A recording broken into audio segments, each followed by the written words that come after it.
Hi everyone. Today's video is going to deal with how to come up with the equation for a quadratic function. Specifically, the most important part of coming up with the equation is coming up with a value for a. Now, this is going to deal with how to come up with a value of a either from a graph or just from written information. Now, the first thing you're going to want to decide is, am I going to come up with a function equation in vertex form or from factored form? And of course, this will depend very much on what information do you have. If you have the vertex, like we do in this particular example that you see on the screen, then it makes sense that we would come up with an equation in vertex form. But of course, if the graph or the information that we're given describes or shows a couple of nice x-intercepts, then we would probably want to start with factored form because that's what factored form is best for. But regardless of which form you decide to go, you need to know one other point that is on your graph, or one other point that your parabola goes through, or one other point that belongs to the function. So either you need to know the vertex and another point, or you need to know two x-intercepts and one other point. And of course, if you knew something, both the vertex and the x-intercepts, then you could say, well, I'm going to start in vertex and then use one of my x-intercepts as the other point.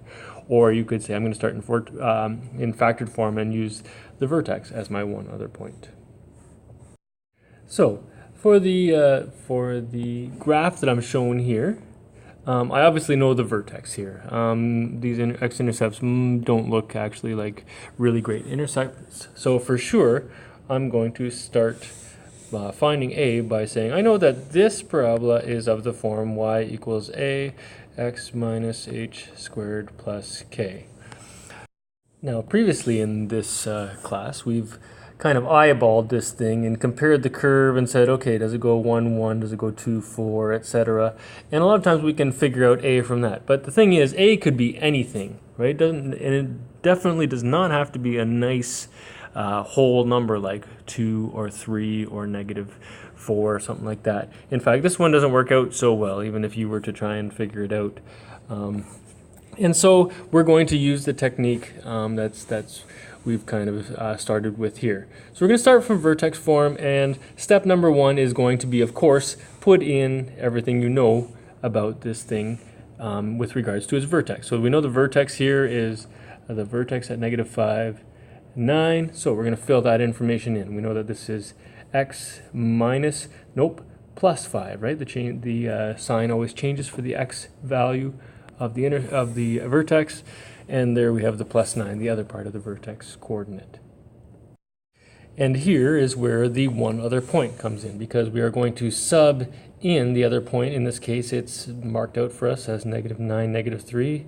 And here we go. We're going to sub it in. That means we're going to sub in negative 9 for the x and the negative 3 for the y. Leave in all the other things that were already there. And away we go. We're down to an equation that has only numbers in it except for a, so we're going to solve this thing for a, which means probably that everything that's on this side along with a has to move. And so we have to look at this and kind of say, okay, well, how are we going to work this out? First, we'll probably simplify this expression, and then we'll start moving things. So here we go.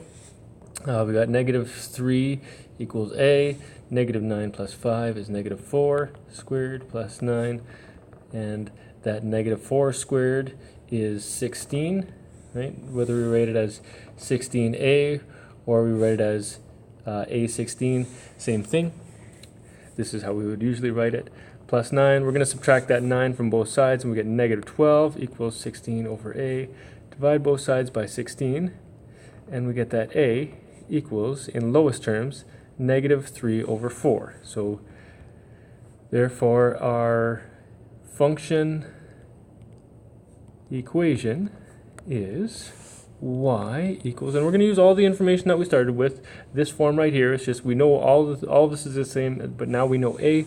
So when we fill it in, we got y equals negative 3 over 4. Vertex form is still holds, x plus 5 squared plus 9.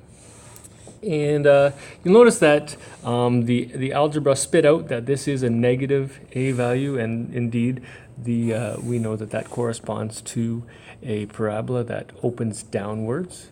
Okay, so this thing is actually not stretched, it's actually compressed a little bit, right? Because this is an a value less than 1. A value is greater than 1, stretch it vertically, make it look a little skinnier. This one is less than 1, so this one's actually compressed just a little bit by a factor of 3/4. But it's opening down and it goes through this point. So start with vertex form, put in the vertex numbers, sub in the other point, work out to A, and then write the equation with A in it. Here we have another example, and unlike the first one where we could see the vertex, this one we can't see the vertex. In fact, we can't see this one at all. It's just written out as a question. If it was graphed nicely for us, we could probably eyeball this one. The a value of this one is actually kind of a nice number, but we're asked to do this without a graph. I mean, we could sketch this thing, maybe. We could draw a quick sketch and say, okay, 312, we'll call that up there. And it's got x-intercepts at -5 and +1. And we find that this thing can't possibly exist. Well, no, wait a second. Of course it exists. I was thinking for a second that 312 was the vertex, but it does not say that at all. It says it just goes through 312. So I could think, well, maybe if I shaped something that went maybe like this, that would be my parabola. So here, this might be the shape that we're looking for. Now, again, not really helpful if we want to know what the equation is. At least the graph isn't particularly helpful in finding the a value.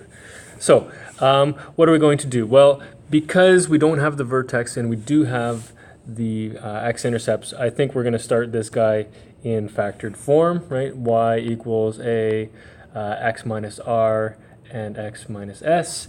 And right off the bat, we can fill in what we know about the x-intercepts. If they're at -5 and 1, we know for sure that this function equation must have the form x plus 5 and x minus 1, right? The signs are the opposite in the factored form than they are as the actual intercepts.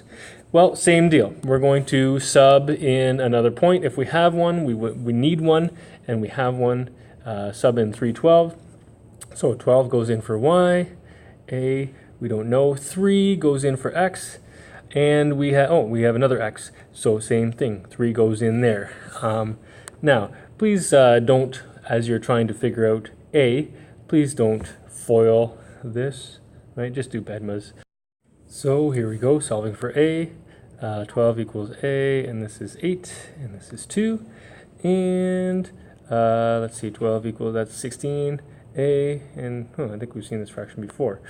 I thought this was going to work out to a whole number, but evidently not. Looks like a in lowest terms must be 3/4.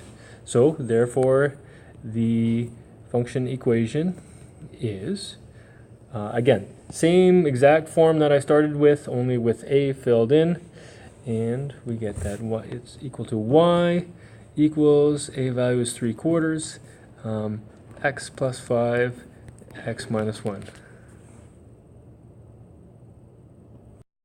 So, as we had written in the first slide, when you are trying to find a function equation either from a graph or from written information, you're going to decide which form you're starting from. If you know the vertex, you're going to start with vertex form, and if you know the x-intercepts, you're probably going to start with factored form, and you're going to include an a in there, and then you're going to sub in your one other point, of course, that you know, and you're going to continue to work that through, and eventually you will solve for a by isolating it. And all that will be left to be done when you're done that is to write your equation, and you will be finished. All right. And that's all there is to it.